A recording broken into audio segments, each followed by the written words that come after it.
तो चलिए अपने मिशन की शुरुआत करते हैं। जी बिल्कुल शुरू करते हैं। अच्छा, हमारी पहली स्लाइड का शीर्षक ही सब कुछ साफ कर देता है, जो है रसायन शास्त्र 100 plus MVVI one liner class 10 Bihar board question. ये MVVI यानी मोस्ट वेरी वेरी इंपॉर्टेंट प्रश्न, वो नींव हैं जिन पर पूरा प्रश्न पत्र टिकता है। चलिए अब हम अपनी अगली स्लाइड की ओर बढ़ते हैं और रासायनिक अभिक्रियाओं के मूल तत्वों को समझते हैं। ये बहुत ही बुनियादी और जरूरी हिस्सा है। तो देखो, कोई भी रासायनिक बदलाव जादू से तो होता नहीं है। कुछ पदार्थ उसमें हिस्सा लेते हैं। हमारे नोट्स का प्रश्न एक यही पूछता है कि अभिक्रिया में भाग लेने वाले पदार्थ क्या कहलाते हैं। इसका सटीक उत्तर है अभिकारक। इसे ऐसे समझें कि अगर आप चाय बना रहे हैं तो चाय पत्ती, पानी और चीनी आपके अभिकारक हैं। अरे वाह, बहुत बढ़िया उदाहरण। और जब ये अभिकारक आपस में मिलते हैं तो कोई नई चीज बनती है, जो हमारा प्रश्न 2 है। अभिक्रिया के फलस्वरूप बनने वाले पदार्थ को क्या कहते हैं। इसका उत्तर है प्रतिफल या उत्पाद। मतलब चाय बनने के बाद जो गर्मा गर्म चाय हमें मिलती है वो हमारा प्रतिफल है। बिल्कुल। अब इस पूरी प्रक्रिया को विज्ञान की भाषा में कागज पर लिखने का भी एक तरीका होता है। प्रश्न 3 है कि अभिक्रिया को कैसे दर्शाया जाता है। जी, इसका सटीक उत्तर है रासायनिक समीकरणों के द्वारा। ये एक तरह का शॉर्ट हैंड है। अच्छा, इस समीकरण के बीच में एक तीर का निशान होता है। तो प्रश्न 4 पूछता है कि समीकरण में तीर क्या संकेत करता है। उत्तर है दिशा का।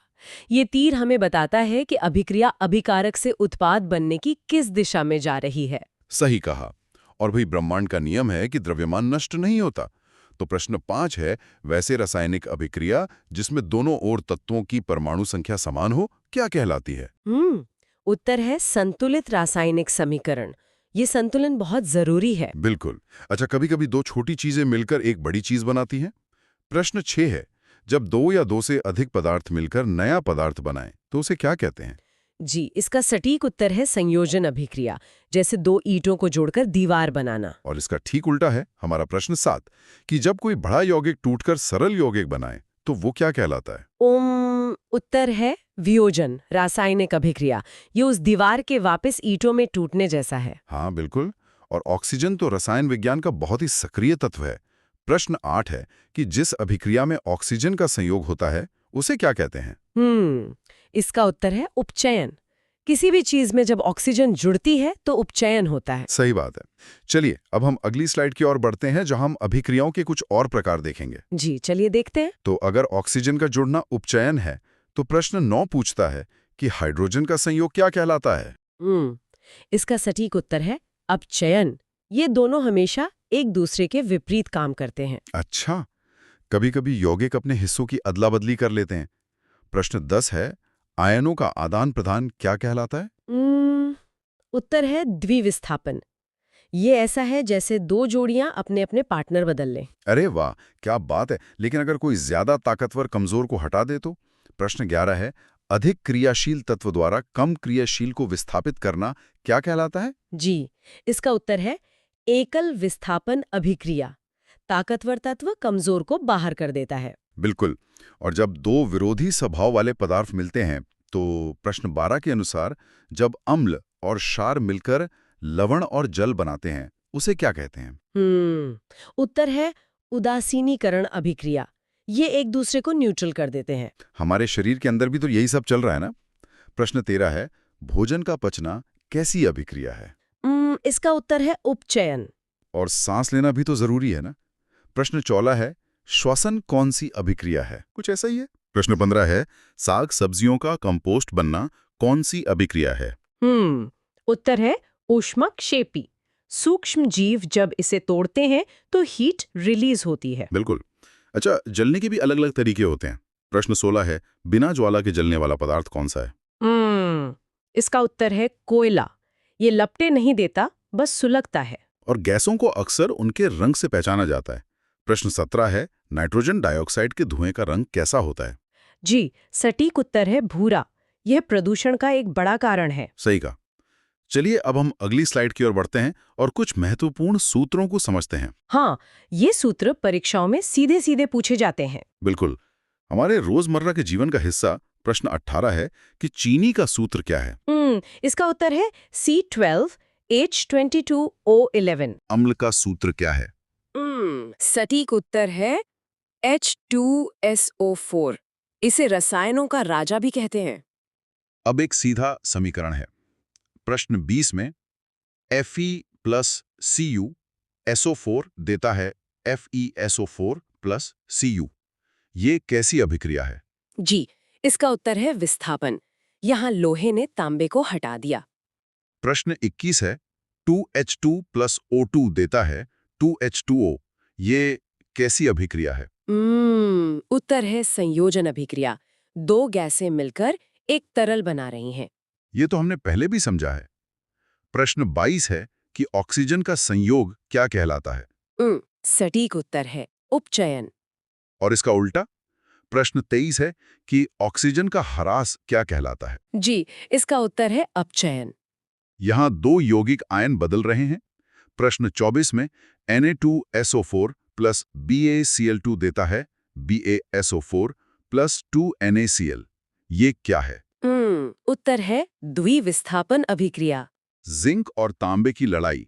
प्रश्न 25 है Zn प्लस CuSO4 देता है ZnSO4 प्लस Cu। ये कौन सी अभिक्रिया है? सटीक उत्तर है विस्थापन अभिक्रिया। और जहां ऑक्सीजन का जुड़ना और निकलना दोनों हो रहा हो। प्रश्न 26 है CuO प्लस H2 देता है Cu प्लस H2O। ये कैसी अभिक्रिया है? जी, इसका उत्तर है रेडॉक्स, रिडक्शन और ऑक्सीडेशन एक साथ। बेहतरीन। चलिए अब हम अगली स्लाइड की ओर बढ़ते हैं। बिल्कुल, आगे बढ़ते हैं। यहाँ चूना पत्थर टूट रहा है। प्रश्न 27 है CaCO3 देता है CaO प्लस CO2। ये क्या है? उत्तर है वियोजन। बड़ा पत्थर टूटकर दो हिस्से बना रहा है। प्रकृति भी खुद को संतुलित करती है। प्रश्न 28 है प्रकृति में ऑक्सीजन का संतुलन कैसे बना रहता है? सटीक उत्तर है प्रकाश संश्लेषण से। जब चूने में पानी डाला जाता है तो प्रश्न 29 के अनुसार CaO प्लस H2O देता है CaOH होल ट्वाइस। यह कैसी अभिक्रिया है? जी, इसका उत्तर है संयोजन अभिक्रिया। पानी की बनावट का नियम। प्रश्न 30 है जल में हाइड्रोजन एवं ऑक्सीजन का अनुपात क्या है? उत्तर है 2:1। फोटोग्राफी से जुड़ा सवाल। प्रश्न 31 है सिल्वर आयोडाइड का रंग कैसा होता है? सटीक उत्तर है पीला। अब बात अम्लों की। प्रश्न 32 है अम्ल का स्वाद कैसा होता है? जी, इसका उत्तर है खट्टा। लैब में इसकी पहचान। प्रश्न 33 है अम्ल नीले लिटमस को क्या करता है? हाँ, उत्तर है लाल। लाल रंग खतरे का है, ऐसे याद रख सकते हैं। जब अम्ल किसी धातु से टकराता है तो प्रश्न 34 है कि अम्ल धातु से अभिक्रिया कर कौन सी गैस बनाता है? सटीक उत्तर है हाइड्रोजन। वैज्ञानिक रूप से प्रश्न 35 है जल में घुलकर हाइड्रोजन आयन कौन देता है? जी, इसका उत्तर है अम्ल। बहुत ही स्पष्ट। चलिए अब प्राकृतिक अम्लों पर चर्चा करने के लिए अगली स्लाइड पर नजर डालते हैं। हाँ, ये खट्टे फलों वाले सवाल बहुत आते हैं। बिल्कुल। प्रश्न 36 है नींबू या संतरा में कौन सा अम्ल पाया जाता है? सटीक उत्तर है सिट्रिक अम्ल। गोलगप्पे के पानी का खट्टापन। प्रश्न 37 है इमली में क्या होता है? इसका उत्तर है टार्टरिक अम्ल। दूध से दही बनना। प्रश्न 38 है दही में कौन सा अम्ल पाया जाता है? जी, उत्तर है लैक्टिक अम्ल। टमाटर का स्वाद। प्रश्न 39 है टमाटर में क्या पाया जाता है? सटीक उत्तर है ऑक्सैलिक अम्ल। जब चींटी काटती है तो प्रश्न 40 है कि लाल चींटी के डंक में क्या पाया जाता है? इसका उत्तर है फार्मिक अम्ल। अब वैज्ञानिक नाम और हम स्रोत के अनुसार ही चलेंगे। प्रश्न 41 है फार्मिक अम्ल का IUPAC नाम क्या है? जी, PDF के अनुसार इसका सटीक उत्तर है एसिटिक अम्ल। अच्छा, और प्रश्न 42 है एसिटिक अम्ल का IUPAC नाम क्या है?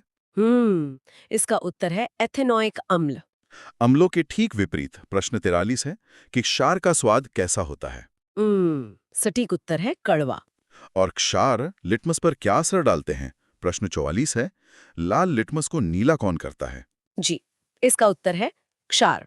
चलिए अम्लता नापने की स्केल को समझने के लिए अगली स्लाइड की ओर बढ़ते हैं। बिल्कुल, pH स्केल समझना बहुत जरूरी है। तो प्रश्न 45 है कि क्षार का pH मान कितना होता है? उत्तर है 7 से अधिक। जब पेट में अम्ल बन जाए तो प्रश्न 46 है, अपच का उपचार किससे किया जाता है?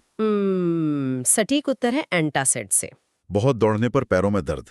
प्रश्न 47 है, मांसपेशियों में थकान किस कारण होती है? जी, इसका उत्तर है लैक्टिक अम्ल के कारण। प्रदूषण का प्रभाव। प्रश्न 48 है, अम्ल वर्षा का पीएच मान क्या होता है? उत्तर है 5.6 से कम। जो पानी बिल्कुल शुद्ध है। प्रश्न 49 है, शुद्ध जल का पीएच क्या है? सटीक उत्तर है 7.0। दीवार वाला चूना। प्रश्न 50 है, चूना जल का पीएच कितना होता है? जी, इसका उत्तर है 11.0। क्षार की एक खास श्रेणी। प्रश्न 51 है, जल में घुलनशील भस्म क्या कहलाते हैं? उत्तर है क्षार। लवणों की प्रकृति। प्रश्न 52 है, सोडियम सल्फेट का जलीय विलयन कैसा होता है? सटीक उत्तर है उदासीन। और ऐसे विलयन का मतलब प्रश्न 53 है, उदासीन विलयन का पीएच क्या होता है? जी, इसका उत्तर है 7। बिल्कुल सही। चलिए कुछ और यौगिकों को देखने के लिए अगली स्लाइड पर चलते हैं। हाँ भाई, इसमें भी काफी अच्छे सवाल हैं। केक फुलाने वाला पाउडर। प्रश्न 54 है, बेकिंग पाउडर का दूसरा अवयव क्या है? सटीक उत्तर है टार्टरिक अम्ल। गाड़ियों की बैटरी की ताकत। प्रश्न 55 है, बैटरी अम्ल क्या है? इसका उत्तर है सल्फ्यूरिक अम्ल। जब विरोधी मिलते हैं तो प्रश्न 56 है, अम्ल और क्षार की अभिक्रिया से क्या बनता है? जी, उत्तर है लवण। चूने में पानी मिलाने के बाद प्रश्न 57 है, बुझा हुआ चूना क्या है? सटीक उत्तर है CaOH होल ट्वाइस। हमारे खाने का नमक। प्रश्न 58 है, NaCl क्या है? इसका उत्तर है लवण। फिर से रसायनों के राजा का जिक्र। प्रश्न 59 है, H2SO4 क्या है? जी, उत्तर है अम्ल।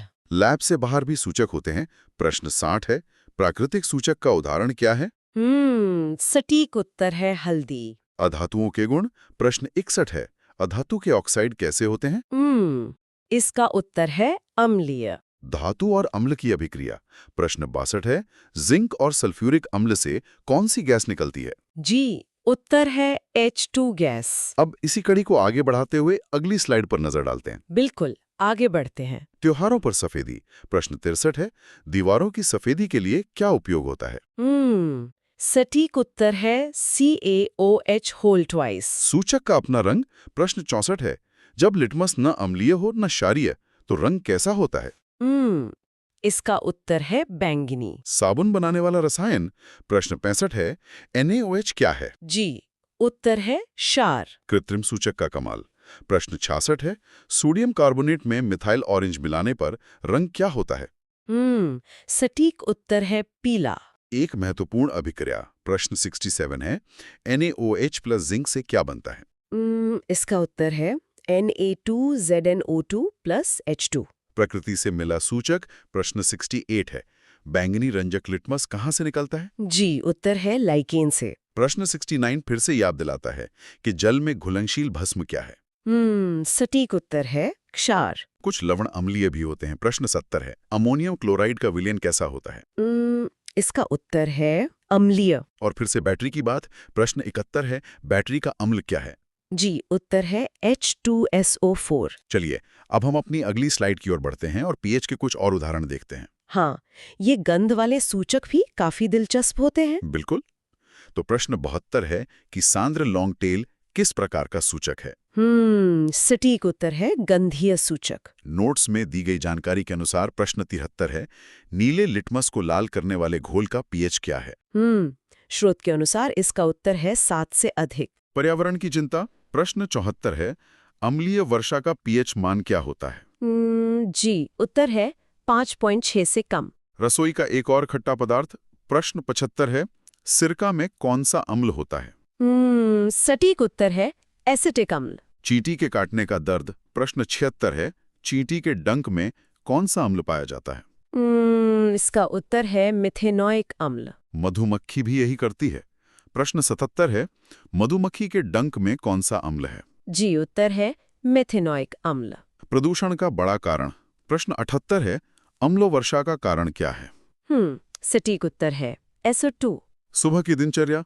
प्रश्न 79 है, टूथपेस्ट कैसा होता है? इसका उत्तर है क्षारीय। और पीएच का नियम। प्रश्न 80 है, अम्लीय विलयन का पीएच मान क्या होता है? जी, उत्तर है 7 से कम। बहुत ही रोचक। चलिए अगली स्लाइड पर चलते हैं और मानव शरीर के पीएच को समझते हैं। बिल्कुल, शरीर का पीएच बहुत मायने रखता है। तो प्रश्न 81 है कि शुद्ध जल का पीएच क्या है? सटीक उत्तर है 7। और हमारे शरीर का क्या? प्रश्न 82 है, शरीर का पीएच परास कितना होता है? इसका उत्तर है 7.0 से 7.8। रंग बदलने का एक और सवाल, प्रश्न 83 है, लाल लिटमस को नीला करने वाले का पीएच क्या होगा? जी, उत्तर है 7 से अधिक। पेट की जलन शांत करने वाली दवा, प्रश्न 84 है, मिल्क ऑफ मैग्नीशिया का पीएच कितना है? सटीक उत्तर है 10.5। दही का खट्टापन, प्रश्न 85 है, दही में कौन सा अम्ल है? इसका उत्तर है लैक्टिक अम्ल। अब हम कार्बनिक रसायन में आ गए हैं। प्रश्न 86 है, OH मूलक किसका है? जी, उत्तर है अल्कोहल का। 2 कार्बन चेन के बीच, प्रश्न 87 है, O मूलक किसका है?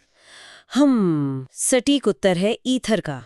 कार्बन और ऑक्सीजन का डबल बॉन्ड, प्रश्न 88 है, CO मूलक क्या है? इसका उत्तर है कार्बोनिल या कीटोन समूह। कार्बन चेन के अंत में, प्रश्न 89 है, CHO मूलक क्या है? जी, उत्तर है एल्डिहाइड का। इन समूहों को समझना बहुत जरूरी है। चलिए अगली स्लाइड पर नजर डालते हैं। हाँ, कार्बनिक रसायन के ये सूत्र सीधे सीधे नंबर दिलाते हैं। एकदम सही। खट्टेपन का कार्बनिक रूप, प्रश्न 90 है, COOH मूलक किसका है? सटीक उत्तर है कार्बोक्सिलिक अम्ल। सबसे सरल परिवार का सूत्र, प्रश्न 91 है, एल्केन का सामान्य सूत्र क्या है?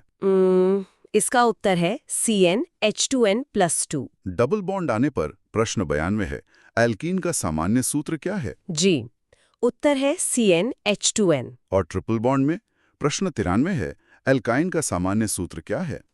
सटीक उत्तर है CnH2n-2। एक मशहूर रिंग वाला यौगिक, प्रश्न 94 है, बेंजीन का अणुसूत्र क्या है? इसका उत्तर है C6H6। अल्कोहल का नाम, प्रश्न 95 है, एथिल अल्कोहल का IUPAC नाम क्या है? जी, उत्तर है एथेनॉल। सूत्र पहचानने का परीक्षण, प्रश्न 96 है, CnH2n किसका सूत्र है? सटीक उत्तर है एल्कीन का। स्रोत के अनुसार एक और प्रश्न, प्रश्न 97 है, प्रोपेनॉन में कौन सा समूह उपस्थित है? PDF के अनुसार इसका उत्तर है OH। अणुसूत्र से वजन निकालना, प्रश्न 98 है, C6H6 का द्रव्यमान क्या होता है? जी, इसका उत्तर है 78। क्या बात है, गणित और रसायन का बेहतरीन मेल। अब अगली स्लाइड की ओर बढ़ते हैं। जी, बिल्कुल चलते हैं। मीथेन गैस में क्लोरीन जोड़ने पर, प्रश्न 99 है, क्लोरोमीथेन का सूत्र क्या होता है? सटीक उत्तर है CH3Cl। विशेष गंध वाले हाइड्रोकार्बन, प्रश्न 100 है, एरोमेटिक हाइड्रोकार्बन कौन सा है? इसका उत्तर है C6H6। एथेनॉल की पहचान, प्रश्न 101 है, एथेनॉल का मूलक क्या है? जी, उत्तर है OH। सिंगल बॉन्ड वाले यौगिक, प्रश्न 102 है, संतृप्त हाइड्रोकार्बन क्या कहलाते हैं? सटीक उत्तर है एल्केन। एथेन में बॉन्ड गिनना, प्रश्न 103 है, C2H6 में सहसंयोजक बंधन कितने हैं? इसका उत्तर है 7। अल्कोहल में क्या नहीं होता? प्रश्न 104 है, अल्कोहल में कौन सा तत्व उपस्थित नहीं है? जी, उत्तर है नाइट्रोजन। रसोई में इस्तेमाल होने वाला तेल, प्रश्न 105 है, वनस्पति तेलों में क्या होती है? सटीक उत्तर है लंबी असंतृप्त हाइड्रोकार्बन श्रृंखला। पेट्रोल का विकल्प, प्रश्न 106 है, ईंधन के रूप में कौन सा यौगिक इस्तेमाल होता है? इसका उत्तर है इथेनॉल। चलिए कार्बन की दुनिया को और गहराई से समझने के लिए अगली स्लाइड पर चलते हैं। हाँ, कार्बन के अपर रूप वाला हिस्सा काफी इंपॉर्टेंट है। बिल्कुल।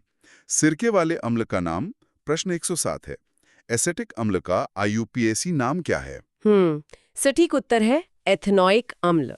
ईंधन और विलायक का सूत्र, प्रश्न 108 है, एथाइल अल्कोहल का सूत्र क्या है? इसका उत्तर है C2H5OH। पृथ्वी पर कार्बन की मात्रा, प्रश्न 109 है, पृथ्वी पर कार्बन कितना पाया जाता है? जी, उत्तर है 0.02%। एक ही तत्व के अलग अलग रूप, प्रश्न 110 है, कार्बन के अपर रूप कौन से हैं? सटीक उत्तर है हीरा, ग्रेफाइट, कोयला, फ्लोरीन इत्यादि। एक पुराना सिद्धांत, प्रश्न 111 है, जीवन शक्ति का सिद्धांत किसने दिया था? इसका उत्तर है बर्जीलियस ने 1815 ईस्वी में। इस सिद्धांत को किसने तोड़ा? प्रश्न 112 है, प्रयोगशाला में पहला कार्बनिक यौगिक कौन सा बना? जी, उत्तर है यूरिया। कार्बन का फुटबॉल जैसा आकार। प्रश्न 113 है, फुलरीन में कितने कार्बन परमाणु होते हैं? सटीक उत्तर है 60। बहुत ही दिलचस्प ऐतिहासिक जानकारी भाई। अब हम आज की अपनी अंतिम स्लाइड की ओर बढ़ते हैं। चलिए आखिरी कुछ सवालों को भी डिकोड कर लेते हैं। बिल्कुल। कार्बन का सबसे कठोर रूप। प्रश्न 114 है, हीरा की संरचना कैसी होती है? सटीक उत्तर है त्रेविमिया। नोट्स के अनुसार हीरे की बॉन्डिंग। प्रश्न 115 है, हीरे में एक कार्बन से कितने कार्बन जुड़े होते हैं? स्रोत के अनुसार इसका उत्तर है 3। कार्बन का बिना मिलावट वाला रूप। प्रश्न 116 है, कार्बन का शुद्धतम रूप क्या है? जी, उत्तर है फुलरीन। इस अनोखे अणु का पूरा नाम। प्रश्न 117 है, फुलरीन को और क्या कहा जाता है? सटीक उत्तर है बकमिंस्टर फुलेरीन या बकी बॉल। आवर्त सारणी में इसकी जगह। प्रश्न 118 है, कार्बन क्या है? इसका उत्तर है अधातु। और आज का हमारा अंतिम प्रश्न, प्रश्न 119 है, अमोनिया में नाइट्रोजन और हाइड्रोजन का अनुपात क्या है? जी, सटीक उत्तर है 1:3। तो भाई इसी के साथ हमने सफलतापूर्वक पूरे 119 सबसे महत्वपूर्ण प्रश्नों को डिकोड कर लिया है।